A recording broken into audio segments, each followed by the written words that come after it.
اور کعبہ کی دیواروں پر لگائے۔ عربی زبان میں خوشبو کو طیب کہتے ہیں، یوں خوشبو میں ہاتھ ڈال کر حلف اٹھانے والوں کو مطیبین کے لقب سے یاد کیا گیا۔ بنو عبدالدار اور ان کے حریفوں نے اپنے ہاتھ خون سے بھرے پیالے میں ڈبوئے اور کعبہ کی دیواروں پر لگائے، ان کو احلاف کا لقب حاصل ہوا۔ جنگ کا شدید خطرہ پیدا ہو گیا، مگر آخرکار اس معاہدے پر صلح ہو گئی کہ حجاج کی خدمت گزاری اور پانی پلانے کی ذمہ داری بنو عبد مناف اور ان کے حلیفوں کو ملے گی، اور حجابہ یعنی دربانی کا منصب، جھنڈا اور دارالندوہ بنو عبدالدار کے پاس رہیں گے۔ بنو عبد مناف کو ملنے والے اعزازات اور عہدے ہاشم اور ان کے بھائی عبد الشمس میں یوں تقسیم ہوئے کہ سقایا اور حجاج کی میزبانی ہاشم کو ملی اور جنگ میں قیادت کا منصب عبد الشمس کو ملا۔ جب لوگوں کی نظر میں ہاشم کا مرتبہ بہت بلند ہو گیا تو ان کا بھتیجا امیہ بن عبد الشمس ان سے حسد کرنے لگا اور اس نے ان سے رفادہ کا عہدہ چھیننے کی کوشش کی، مگر منہ کی کھائی۔ اس کی قوم کے بعض افراد نے اس کی شدید مذمت کی، اس پر وہ اور زیادہ مشتعل ہوا اور پہلے سے بڑھ کر حسد کرنے لگا۔ ہاشم کی وفات کے بعد ان کے بھائی مطلب نے سقایا اور رفادہ کے عہدے سنبھالے۔ مطلب کی وفات کے بعد ان کے بھتیجے جناب عبد المطلب جانشین قرار پائے۔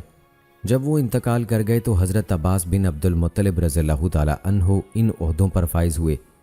رسول اللہ صلی اللہ علیہ وآلہ وسلم نے فتح مکہ کے بعد دونوں عہدوں پر انہی کو فائز رکھا۔ بنو عبدالدار نسل در نسل حجابہ، لوا اور دارالندوہ کی سربراہی کے وارث بنتے رہے۔ فتح مکہ کے بعد رسول اللہ صلی اللہ علیہ وآلہ وسلم نے حجابہ کے عہدے پر انہی کو مامور رکھا اور کعبہ مشرفہ کی چابی حضرت عثمان بن طلحہ کے سپرد فرما دی، جو آج تک انہی کی نسل کے ہاتھ میں ہے۔ بعض مفسرین کا قول ہے کہ یہ آیت اسی سلسلے میں نازل ہوئی، بے شک اللہ تمہیں حکم دیتا ہے کہ تم امانتیں ان کے حقداروں کو واپس کر دو۔ دوستو، یہ تھی تفصیل کچھ مکہ مکرمہ کے حوالے سے۔ آئیے اب بات کرتے ہیں مدینہ منورہ کے حوالے سے۔ تو بتاتے چلیں کہ پہلے یہاں عمالقہ رہتے تھے، پھر بعض یہودی قبائل ان پر غالب آ گئے اور وہاں رہنے لگے۔ یہ پہلی اور دوسری صدی عیسوی کی بات ہے، جب رومیوں نے شام کے علاقے میں یہودیوں کے خلاف جنگ کر کے انہیں ادھر ادھر منتشر کر دیا، تو یہودیوں کے چند قبائل جن میں بنو نذیر اور بنو قریظہ ممتاز تھے، یثرب آ کر رہنے لگے۔ معرب کا بند یعنی ڈیم ٹوٹنے کے بعد اوس اور خزرج کے قبائل بھی یمن چھوڑ کر یہیں آ بسے۔ کچھ عرصے تک یہودی اور اوس و خزرج نہ صرف اتفاق سے رہتے رہے بلکہ باہم معاہدے کر کے ایک دوسرے کے حلیف بھی بن گئے تاکہ ایک دوسرے سے کوئی خطرہ نہ رہے۔ لیکن جب اوس اور خزرج کی شان و شوکت میں اضافہ ہونے لگا تو یہودی سارے معاہدے پسے پشت ڈال کر ان پر چڑھ دوڑے۔ اوس و خزرج نے اپنے چچا زاد غسانیوں سے مدد طلب کی تو انہوں نے یہودیوں کے خلاف ان کی مدد کی۔ اس طرح یہودی پسپا ہو گئے۔ اوس و خزرج بھی شروع میں اتفاق سے رہتے رہے، لیکن بعد میں ان کے درمیان بھی طویل جنگوں کا سلسلہ شروع ہو گیا، جن میں عموماً خزرج ہی غالب آتے رہے۔ بنو اوس نے بنو خزرج کے خلاف قریشیوں سے حلفیانہ معاہدہ کرنے کی کوشش کی، مگر وہ کامیاب نہ ہو سکے۔ مجبوراً انہوں نے بنو قریظہ اور بنو نذیر سے معاہدہ کر لیا۔ بنو خزرج کو یہ بات معلوم ہوئی تو انہوں نے یہودیوں سے وضاحت طلب کی۔ یہودیوں نے کہہ دیا کہ ہمیں تمہاری باہمی جنگوں سے کوئی دلچسپی نہیں۔ بنو خزرج نے ان سے 40 جوان مانگ لیے تاکہ وہ بطور ضمانت ان کے پاس رہیں۔ یہودیوں نے یہ مطالبہ مان لیا۔ جب ان کے جوان خزرج کے قابو میں آ گئے تو انہوں نے یہودیوں کو الٹیمیٹم دے دیا کہ یثرب خالی کر دو ورنہ ہم تمہارے جوان قتل کر دیں گے۔ یہود یثرب سے نکل جانے پر تیار ہو گئے، لیکن کعب بن اسد کرزی نے انہیں قائل کر لیا کہ وہ یثرب نہ چھوڑیں چاہے جوان قتل کر دیے جائیں، اور ایسا ہی ہوا۔ بنو خزرج نے ان کے 40 جوانوں کو تہود طے کر ڈالا۔ یہودی طیش میں آ گئے، وہ اعلانیہ اوس کے حلیف بن گئے اور جنگ باس میں ڈٹ کر اوس کا ساتھ دیا۔ اس جنگ میں اوس غالب رہے۔ انہوں نے بنو خزرج کی بڑی تعداد قتل کر کے اگلے پچھلے سارے بدلے لے لیے۔ بالآخر دونوں فریق صلح پر آمادہ ہو گئے اور دونوں نے طے کر لیا کہ عبداللہ بن ابی ابن سلول خزرجی کی سرکردگی میں حکومت قائم کی جائے، جو یثرب کے معاملات کنٹرول کرے۔ ابھی وہ اس کی تیاریوں میں ہی تھے کہ رسول اللہ صلی اللہ علیہ وآلہ وسلم ہجرت کر کے مدینہ یعنی یثرب تشریف لے آئے اور یثرب کے تمام باشندے اسلام کے جھنڈے تلے آ گئے۔ عبداللہ بن ابی کے لیے یہ صورتحال بڑی روح فرسا تھی، لیکن جنگ بدر کے بعد اس کے لیے اس کے سوا کوئی چارہ کار نہ رہا کہ ظاہری طور پر وہ بھی دار اسلام میں داخل ہو جائے۔ بعد کے واقعات سے صاف پتہ چلتا ہے کہ وہ پکا منافق تھا۔ عبداللہ بن ابی کے نفاق پر تمام محدثین، مفسرین اور مورخین متفق ہیں۔ البتہ اوس کا سردار ابو عامر بن صفی بن نعمان، جو غسیل ملائکہ ابو حنظلہ کا والد تھا، بدستور کفر پر قائم رہا۔ وہ مدینے سے نکل بھاگا اور مکہ چلا گیا، وہاں سے طائف کی راہ لی اور پھر رومیوں کے پاس شام جا پہنچا۔ وہ ہر ممکن کوشش کرتا رہا کہ اسلام کو ختم کر دے۔ اس نے دور جاہلیت میں رہبانیت اختیار کر لی تھی، چنانچہ لوگ اسے راہب کہتے تھے۔ رسول اللہ صلی اللہ علیہ وآلہ وسلم نے فرمایا، اسے راہب نہ کہو بلکہ فاسق کہو۔ جب غزوہ احد کا تذکرہ آئے گا تو انشاءاللہ اس کی تفصیلات ہم آپ کو مزید بتائیں گے۔ دوستو، اگر طائف کی بات کی جائے تو طائف وج کے نام سے معروف تھا۔ وج بن عبدالحی وہاں رہنے والے عمالقہ میں سے ایک شخص کا نام تھا۔ اس کے نام پر طائف کو بھی وج کہتے تھے۔ پھر وادی قرا سے قبیلہ حوازن اٹھ کر یہاں آ گیا اور ان کے سردار قصہ بن منبع بن بکر بن حوازن نے وج قبیلے کے سردار عامر ادوانی کی بیٹی سے شادی کر لی۔ بعد میں یہی قصی ثقیف کے نام سے مشہور ہوا۔ جب ان لوگوں کی آبادی بڑھ گئی تو انہوں نے دیوار بنا کر وج کو قلعے کی شکل دے دی۔ چونکہ یہ دیوار چاروں طرف سے شہر کو گھیرے ہوئے تھی، اس لیے وہ اسے طائف کہنے لگے اور وج کی بجائے اس شہر کا نام طائف معروف ہو گیا۔ جب اسلام کا ظہور ہوا تو بنو ثقیف دو گروہوں میں بٹے ہوئے تھے۔ ایک کو بنو مالک اور دوسرے کو احلاف کہتے تھے۔ ان کی آپس میں دشمنی تھی، اس بنا پر ان میں جنگ چھڑ گئی۔ اس جنگ میں احلاف غالب آ گئے اور انہوں نے بنو مالک کو طائف کے پیچھے ایک وادی حنین میں دھکیل دیا۔ بنو مالک نے اپنی جنگی قوت مضبوط کرنے کے لیے بعض قریبی قبائل سے حلیفانہ معاہدے کرنے کی سوچی اور احلاف کے خلاف دوش اور خصم کے حلیف بن گئے، لیکن اس کے بعد ان کے مابین کوئی بڑی جنگ نہیں ہوئی۔ دوستو، اگر بات کی جائے جزیرہ نمائے عرب میں عربوں کی دینی حالت کی تو بنو خزاع تقریباً 300 سال یا بقول بعض مورخین 500 سال تک کعبہ کے متولی رہے، لیکن یہ نہایت ملعون لوگ ثابت ہوئے کیونکہ انہی کے دور میں ان کے سردار عمر بن لہی کی وجہ سے حجاز میں بت پرستی کی لعنت شروع ہوئی، جبکہ اس سے پہلے یہاں بت پرستی کا نام و نشان تک نہ تھا۔ ایک موقع پر عمر بن لوہی شام گیا، وہاں اس نے علاقہ بلقاء میں مواب، جو آج کل اردن کا ایک علاقہ ہے، اس مقام پر عمالیق کو بتوں کی پوجا کرتے دیکھا۔ اس نے اس پوجا کی وضاحت چاہی۔ انہوں نے جواب دیا کہ یہ بتوں کی عبادت کا طریقہ ہے، ہم ان کی عبادت اس لیے کرتے ہیں کہ جب ہم ان سے بارش مانگتے ہیں تو یہ بارش برساتے ہیں، ہم ان سے مدد طلب کرتے ہیں تو یہ ہماری مدد کرتے ہیں۔ یہ سن کر احمق عمر بن لوہی نے ان سے ایک بت مانگ لیا۔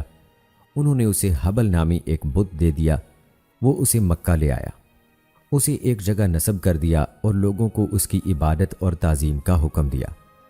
عمر بن لوہی ان کا غیر متنازع سردار تھا، اس لیے اہل مکہ نے اس کے حکم کی تعمیل کی۔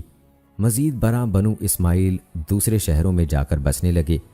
وہ جہاں جاتے اپنے ساتھ حرم کا کوئی پتھر بھی لے جاتے اور جس جگہ قیام کرتے وہیں پتھر رکھ کر اس کے گرد طواف کرنے لگتے۔ یہ معاملہ آہستہ آہستہ اس حد تک پہنچ گیا کہ وہ جس خوبصورت پتھر کو دیکھتے اس کی پوجا کرنے لگتے۔ بعد میں آنے والی نسلیں بھی بت پرستی کی روش پر قائم رہیں اور دین ابراہیمی کی تعلیمات کو بھلا دیا گیا۔ دومت الجندل میں بنو کلب بن وبرہ کا بت ود نسب تھا۔ روحات مقام پر بنو حزیل کا بت سوا تھا۔ بنو طے کے قبیلے بنو انم اور بنو مزہج کے جرش میں رہنے والے لوگوں کا بت یاغوث تھا، جو جرش میں نسب تھا۔ ہمدانی قبیلے بنو خیوان کا بت یاؤق اور حمیری قبیلہ ذوالکلاء کا بت نصر تھا۔ یہ بت وہی تھے جن کی پوجا حضرت نوح علیہ السلام کی قوم کرتی تھی۔ اللہ تعالیٰ نے قرآن مجید میں اس کا ذکر ان الفاظ میں فرمایا ہے، اور انہوں نے کہا تم ہرگز اپنے معبودوں کو نہ چھوڑنا اور نہ کبھی ود کو چھوڑنا اور نہ سوا کو اور نہ یاغوث، یاؤق اور نصر کو، اور انہوں نے بتوں کو گمراہ کیا۔ غرض اسماعیل علیہ السلام کی نسل نے دین ابراہیمی کو فراموش کر دیا اور ان بتوں کی پوجا شروع کر دی۔ بنو خولان کا بھی ایک بت تھا جسے وہ اما انشا یا امانیس کہتے تھے اور اپنے جانوروں اور کھیتوں میں سے اس کا حصہ مقرر کرتے تھے۔ انہی کے بارے میں اللہ تعالیٰ نے فرمایا ہے، اور انہوں نے اس میں سے اللہ کے لیے ایک حصہ ٹھہرایا جو اس نے کھیتی اور چوپایوں کی شکل میں پیدا کیا۔ کنانہ کے ایک قبیلے بنو ملکان کا بھی ایک بت تھا جس کا نام سعد تھا۔ دوس قبیلے میں عمر بن ہمہمہ دوسی کا ایک الگ بت تھا۔ قریش نے مقام زمزم پر حبل کے ساتھ ساتھ اصاف اور نائلہ نامی بت بھی رکھے ہوئے تھے۔ وہ ان کے پاس اونٹ ذبح کرتے تھے۔ حضرت عائشہ رضی اللہ تعالی عنہا فرماتی ہیں، ہم تو یہی سنتے آئے ہیں کہ اصاف اور نائلہ جرہم قبیلے کے مرد و عورت تھے۔ ان دونوں نے کعبہ میں بدکاری کی تو اللہ تعالیٰ نے انہیں پتھر بنا دیا۔ ان بڑے بتوں کے علاوہ ہر گھرانے میں کوئی نہ کوئی بت موجود تھا جس کی تمام اہل خانہ عبادت کرتے تھے۔ سفر پر جاتے وقت سب سے آخری اور واپسی کے وقت اولین کام ان بتوں ہی کو ہاتھ لگانا تھا۔ جب اللہ تعالیٰ نے حضرت محمد صلی اللہ علیہ وآلہ وسلم کو توحید کا پیغام دے کر بھیجا تو ان لوگوں نے آپ صلی اللہ علیہ وآلہ وسلم کے بارے میں بڑی حیرت سے کہا کہ اس نے تمام معبودوں کو ایک معبود بنا دیا، یہ تو بڑی ہی تعجب کی بات ہے۔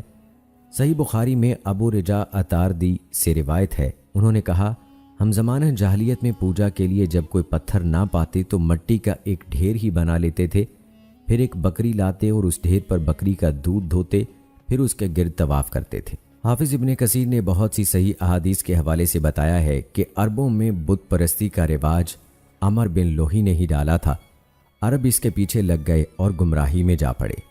ان احادیث میں سے صحیح بخاری اور صحیح مسلم کی ایک حدیث یہ ہے کہ رسول اللہ صلی اللہ علیہ وآلہ وسلم نے فرمایا، میں نے عمر بن عامر خزائی عمر بن لوہی کو جہنم کی آگ میں دیکھا، وہ اپنی آنتیں گھسیٹ رہا تھا۔ یہی وہ شخص تھا جس نے سب سے پہلے بتوں کے نام پر جانور چھوڑے۔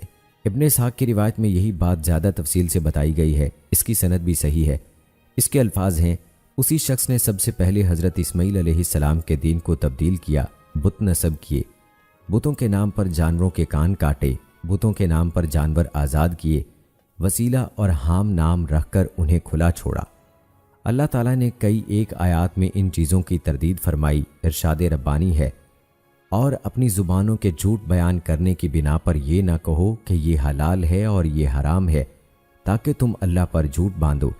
حضرت ابن عباس رضی اللہ تعالیٰ عنہ نے فرمایا، اگر تم عربوں کی جاہلیت سے آگاہی حاصل کرنا چاہو تو سورہ انعام کی آیت نمبر 130 کے بعد کی آیات پڑھو۔ ان آیات میں عربوں کی بت پرستی اور معاشرے میں اس کی مہلک اثرات کا خلاصہ بیان کیا گیا ہے۔ عربوں میں دین ابراہیمی کی چند باتیں ہی باقی رہ گئی تھیں، مثلا بیت اللہ کی تعظیم، طواف، حج، عمرہ، وقوف عرفات و مزدلفہ اور حرم میں قربانی کے جانور بھیجنا وغیرہ۔ اگرچہ ان عبادات میں بھی وہ اپنی طرف سے بہت سی بدعات ملا چکے تھے، مثلا بنو کنانہ اور قریش حج و عمرہ میں لبیک یوں کہتے، حاضر ہوں اے اللہ تیرے حضور، حاضر ہوں تیرا کوئی شریک نہیں مگر وہ شریک جو تیرا اپنا ہے تو اس کا اور اس کی تمام مملوکہ اشیاء کا مالک ہے۔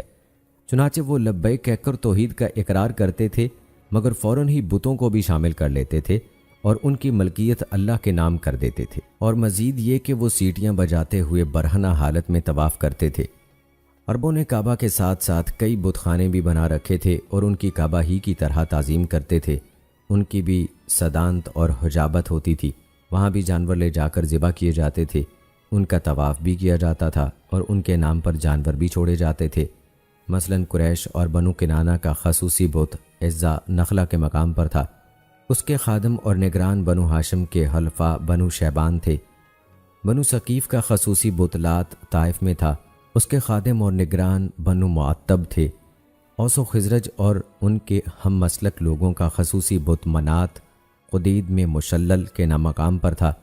قرآن مجید نے ان بتوں کی طرف اشارہ کیا، تم مجھے لات اور عزا کی خبر دو اور تیسری دیوی منات کی جگہ جو گھٹیا ہے۔ دوس، خصم، بجیلہ اور ان کے علاقے کی دیگر لوگوں کا بت ذوالخلصہ تبالہ کے مقام پر تھا، اسے یمنی کعبہ کہتے تھے۔ اس سے ممتاز کرنے کے لیے اصل کعبہ کو شامی کعبہ کہا جاتا تھا۔ بنو طے اور طے کے پہاڑوں آجا اور سلمہ میں رہنے والوں کا بت خانہ فلس تھا۔ حمیر اور یمن والوں کا بت خانہ ریام تھا۔ بنو بکر اور بنو تغلب کا بت خانہ ذوالقابات مقام سنداد میں تھا۔ عربوں میں اور بھی کئی بت تھے، پرانی کتابیں ان کے ذکر سے بھری پڑی ہیں۔ بتوں کے بارے میں عربوں کے خیالات سے وابستہ بعض عجیب و غریب داستانیں مشہور ہیں۔ مثلا مروی ہے کہ صائب بن عبداللہ کے پاس ایک پتھر تھا جسے اس نے گھڑ کر بت بنا لیا تاکہ اس کی عبادت کیا کرے۔ وہ ہر روز جمع ہوا دودھ لا کر اس پر بہا دیتا۔ ایک کتا آتا اسے چاٹتا اور پھر ٹانگ اٹھا کر اس پر پیشاب کر دیتا۔ اسی طرح مروی ہے کہ بنو حنیفہ نے پنیر، گھی اور کھجوروں کا حلوہ سا بنا کر اس کا ایک بت بنا رکھا تھا۔ جب قحط پڑا تو بھوک سے بلبلا کر انہوں نے خود ہی اس بت کو کھا کھا کر ختم کر دیا۔ بنو تمیم کے ایک آدمی نے انہیں شیروں میں یوں شرم دلائی، بنو حنیفہ نے اپنی کلاشی اور بھوک کی بنا پر اپنے ہی رب کو کھا لیا۔ عرب علاقوں میں بت پرستی کے ساتھ ساتھ ستاروں اور سیاروں کی عبادت بھی کی جاتی تھی، خصوصاً ہران، بحرین اور صحرائی علاقے میں یہ وبا عام تھی۔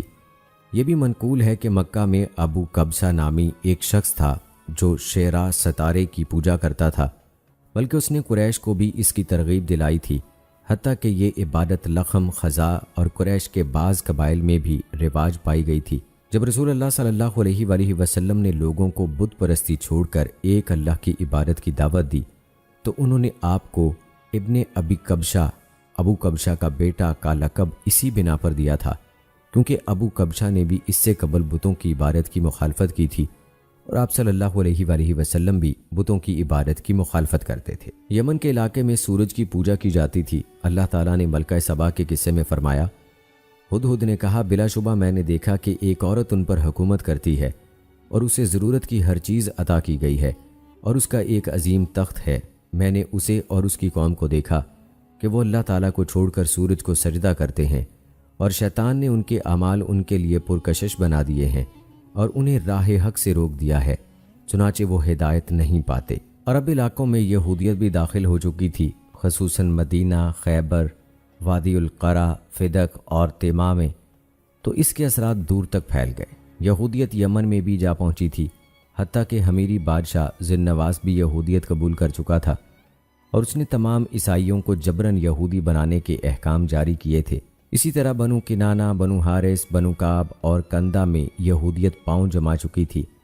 غالب امکان یہ ہے کہ ان لوگوں میں یہودیت یثرب اور خیبر کے یہودیوں کے ذریعے سے پہنچی تھی۔ شام کے غساسنہ، غسانی اور یمن کے مناظرہ آل منظر مسیحیت کا شکار ہو چکے تھے۔ ہیرا میں بڑے بڑے گرجے تھے۔ جزیرہ عرب کے جنوبی علاقوں میں بھی عیسائیت پھیل چکی تھی۔ ایک بہت بڑا گرجا ظفار میں اور دوسرا عدن میں قائم تھا۔ بعض قریشی قبائل بھی عیسائیت قبول کر چکے تھے۔ عدی بن حاتم طائی بھی تعریف شدہ عیسائیت کے غلام بن چکے تھے۔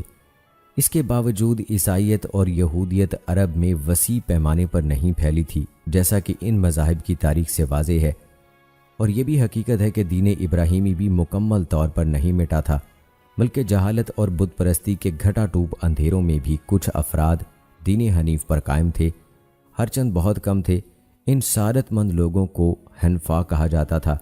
وہ اللہ تعالیٰ پر پختہ ایمان رکھتے تھے، توحید الوحیت اور توحید ربوبیت کے قائل و عامل تھے اور نبوت کے منتظر تھے۔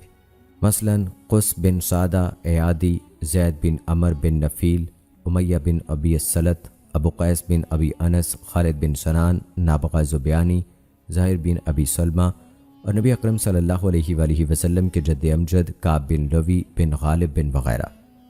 ان لوگوں کو ٹھیک اسی طرح حنفاء کہا گیا جس طرح قرآن مجید میں دین ابراہیمی کو حنیف کہا گیا ہے۔ اللہ تعالیٰ نے فرمایا، بے شک میں نے اپنا چہرہ اس ذات کی طرف مرکوز کر لیا ہے جس نے آسمانوں اور زمین کو پیدا کیا، میں اسی اللہ کا پرستار ہوں اور میں مشرکوں میں سے نہیں ہوں۔ اور فرمایا، ابراہیم نہ تو یہودی تھے اور نہ نصرانی، بلکہ وہ صرف حق پرست فرما بردار تھے اور مشرکوں میں سے نہیں تھے۔ پھر فرمایا، کہہ دیجئے اللہ نے سچ فرمایا، پس تم ملت ابراہیم کی پیروی کرو جو حق پرست تھا اور وہ مشرکین میں سے نہ تھا۔ دوستو، یہاں ویڈیو کے آخر میں اس دور کے مشہور حنفاء کے حالات اور اعتقادات کا جائزہ لیتے ہیں۔ حضرت محمد صلی اللہ علیہ وآلہ وسلم یہ حقیقت روز روشن کی طرح عیاں ہے کہ رسول اللہ صلی اللہ علیہ وآلہ وسلم ان حنفاء میں سر فہرست اور عظیم ترین شخصیت ہیں۔ پھر نام آتا ہے زید بن عمر بن نفیل۔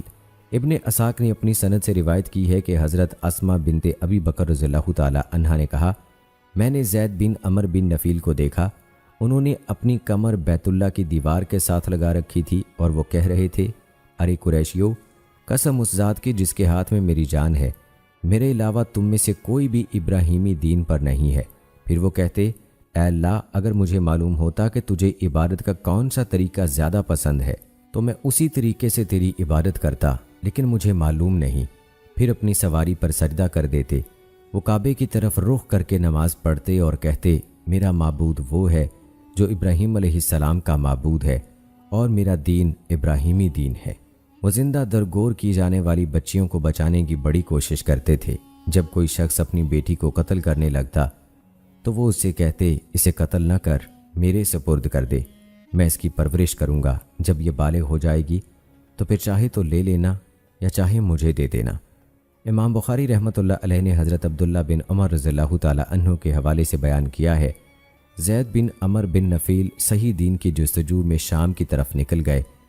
وہاں ایک یہودی عالم سے ملے اور اس نے ان کے دین کے بارے میں پوچھا تاکہ اسے اختیار کر سکیں۔ وہ کہنے لگا آپ ہمارے دین پر آنا چاہیں تو آپ کو اپنے حصے کے مطابق اللہ تعالیٰ کا غضب قبول کرنا پڑے گا۔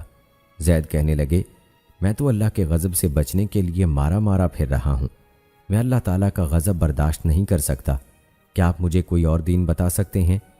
وہ کہنے لگا میرے علم کے مطابق تو وہ دین حنیف ہی ہو سکتا ہے۔ زید کہنے لگے حنیف کیا ہے؟ وہ کہنے لگا ابراہیم علیہ السلام کا دین۔ وہ یہودی تھے نہ عیسائی، وہ اللہ تعالیٰ کے سوا کسی کی عبادت نہیں کرتے تھے۔ زید وہاں سے نکلے تو ایک عیسائی عالم سے ملاقات ہو گئی، اس سے بھی وہی باتیں ہوئیں جو یہودی عالم سے ہوئی تھیں۔ جب زید نے دیکھا کہ یہ دونوں دین ابراہیم ہی کی بات کرتے ہیں تو وہ چل پڑے، باہر سرے راہ آ گئے، دونوں ہاتھ اٹھائے اور کہنے لگے اے اللہ میں تجھے گواہ بنا کر کہتا ہوں کہ میں حضرت ابراہیم علیہ السلام کے دین پر ہوں۔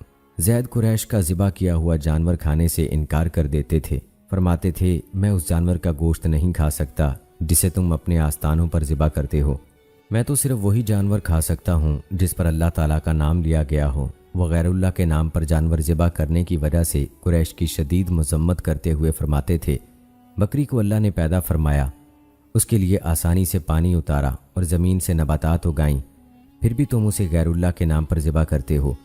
وہ اسے بہت قبیح جرم خیال کرتے تھے اور اس کا سختی سے انکار کرتے تھے۔ کچھ دوسری احادیث بھی ہیں، وہ گرچہ ضعیف سندوں سے مروی ہیں مگر ایک دوسری کے موافق ہونے کی وجہ سے اور صحیح بخاری کی احادیث کی تائید کے باعث حسن الغیرہ کے درجے تک پہنچ جاتی ہیں۔ فرمایا وہ میرے اور حضرت عیسیٰ علیہ السلام کے درمیان اکیلے ایک امت کی حیثیت سے اٹھائے جائیں گے۔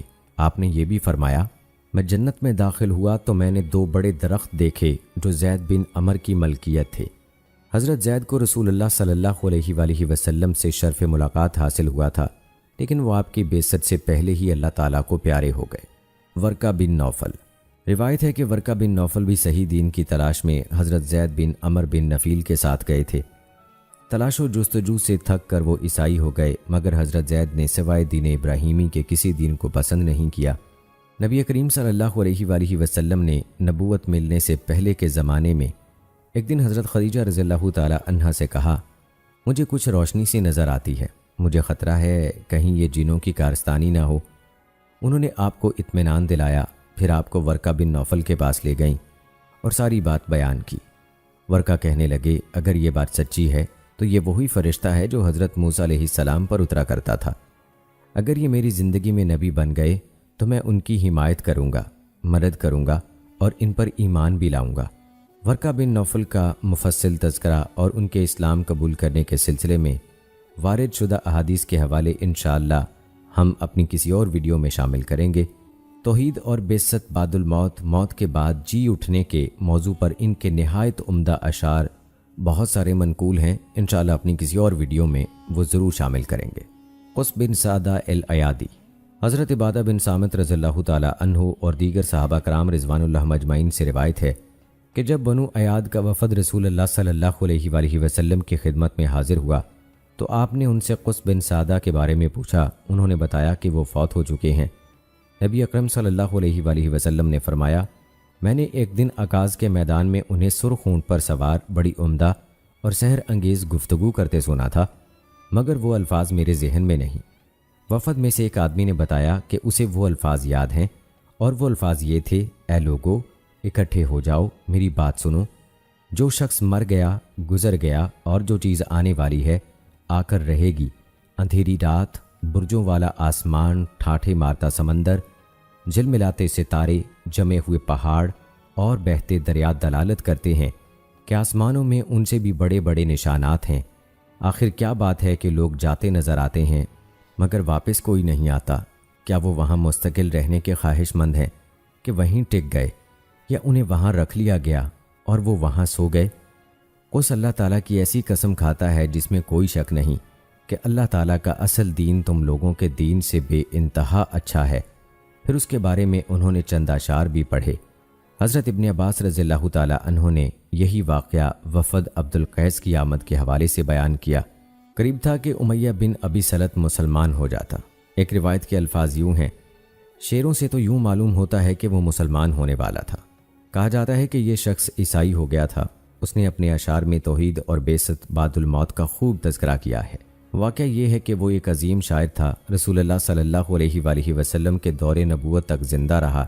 بدقسمتی سے وہ اسی فریب نفس اور تکبر کی وجہ سے مسلمان نہیں ہوا کہ میں ایک بزرگ آدمی ہوں، بھلا نوجوان شخص کا پیروکار بن جاؤں۔